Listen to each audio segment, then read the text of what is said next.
When you died in ancient Rome, you didn't just stop. There were things to be done, rituals to be performed, people to be paid, a procession to be organized, a meal to be eaten at your grave, and depending on who you were, how wealthy, how connected, how loved, your death could be an occasion that the city talked about for weeks, or a quiet disposal that barely left a mark on the world.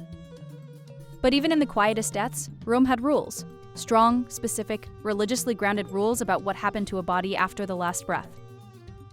Because Romans understood something that modern secular culture has largely forgotten. The way you treat your dead is a statement about what you believe it means to be alive. This is the story of Roman death. What happened in the hours and days after someone died, what the rituals looked like, who was responsible for carrying them out, and what Romans believed was happening, on the other side of death, to the person they had lost. Stay with me. This one gets under your skin. Let's start with the moment of death itself. In a Roman household, death was not a private or clinical event. It was public and immediately ritualized. The moment a person died, the nearest family member, ideally the nearest male relative, would lean over them and call their name, you! loudly, Hey! 3 times. This was not grief crying out.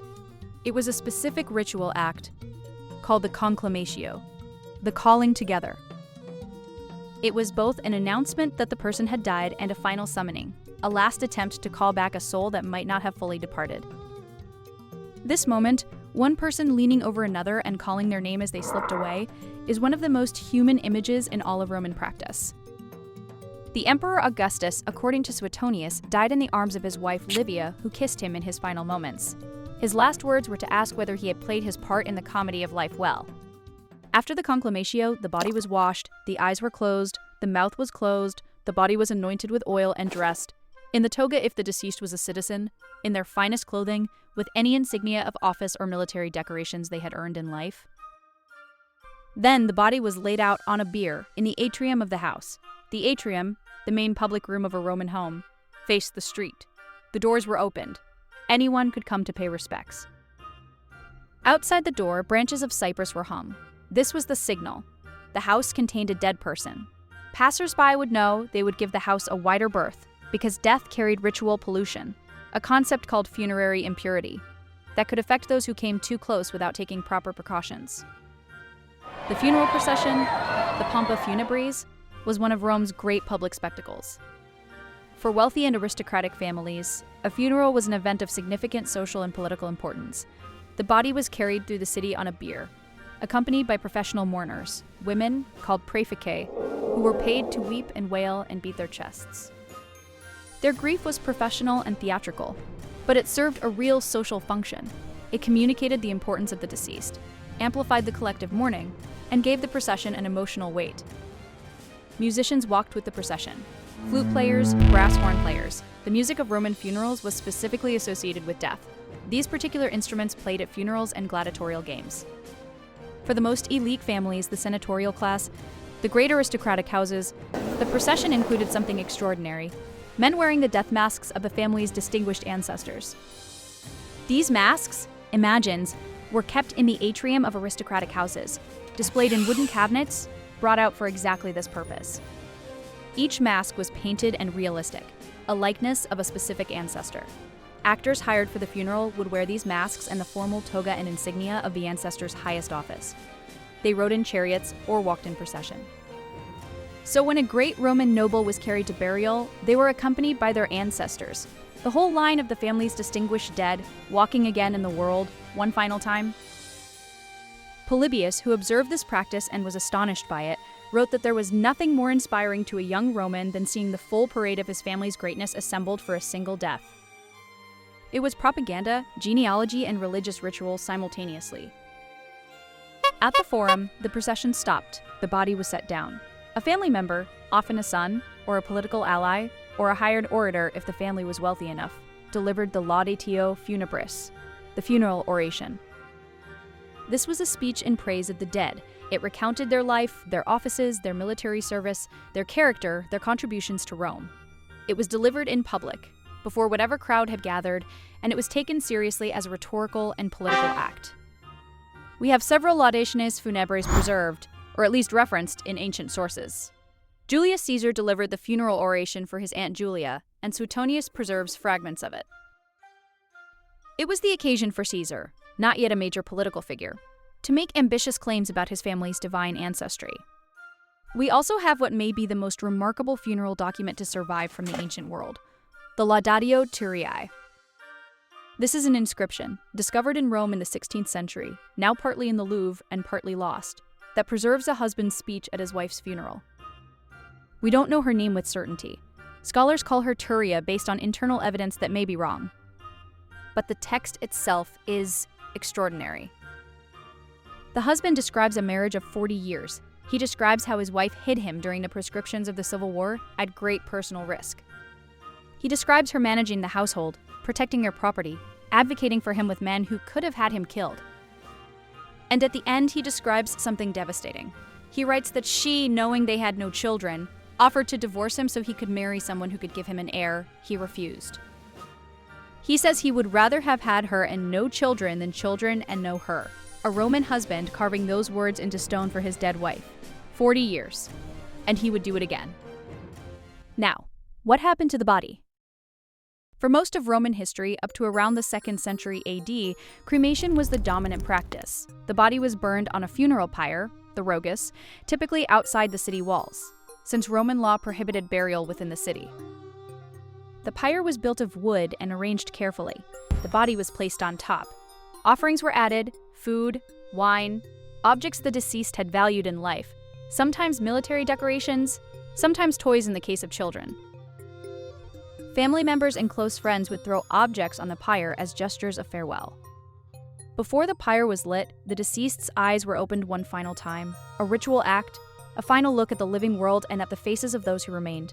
Then the fire was lit, usually by the nearest male relative, who turned his face away as he touched the torch to the wood. The cremation took hours. When it was finished, the ashes and bone fragments were gathered, washed with wine, and placed in an urn. The urn might be made of glass, of terracotta, of stone, of marble if the family was wealthy. It was then placed in a tomb. From around the 2nd century AD onward, inhumation, burial of the intact body, became increasingly common and eventually dominant. Historians connect this shift to the spread of Christianity and other mystery religions that emphasized bodily resurrection and therefore preferred the body to remain intact, but the shift was gradual and the reasons were multiple. Where were the dead buried? Roman law was explicit. The dead had to be buried outside the city walls. The living and the dead were legally and spatially separated.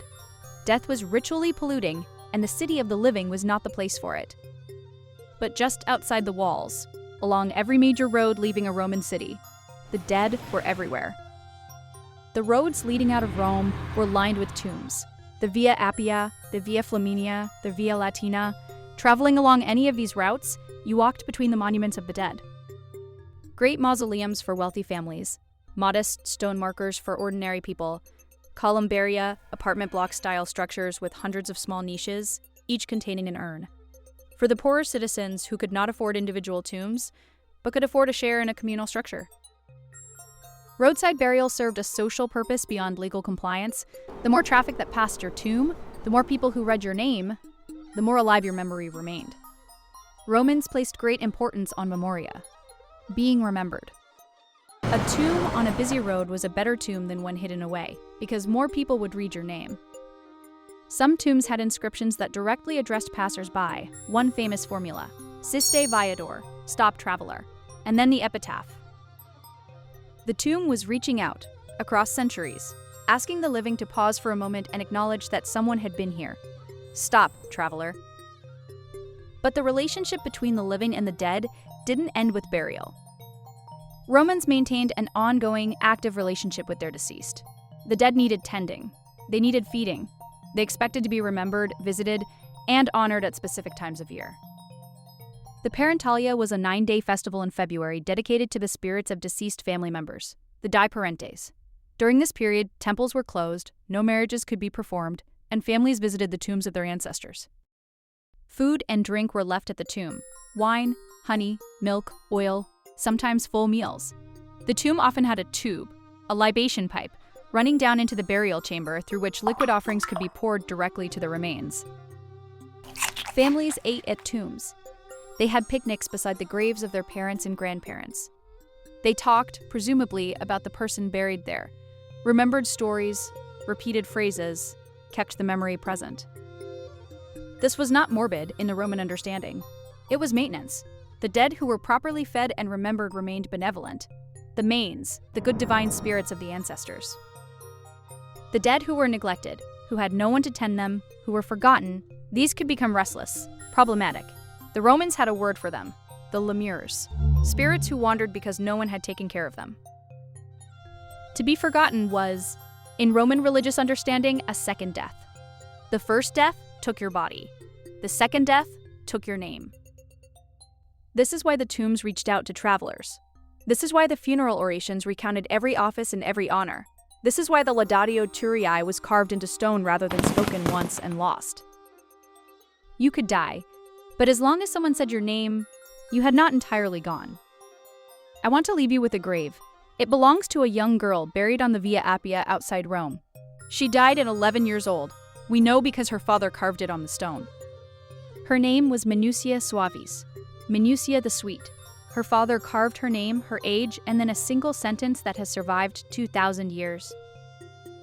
She was sweet to everyone who knew her. That is the whole epitaph. No offices, no honors, no long recounting of achievements. Just, she was sweet to everyone who knew her. An 11-year-old girl. Her father's grief compressed into one sentence. Stop, traveler. Subscribe to this channel if you want more stories like this one, the real human stories underneath the history we usually get. Leave a comment. Tell me which moment from today's video you're still thinking about. The next video is right there.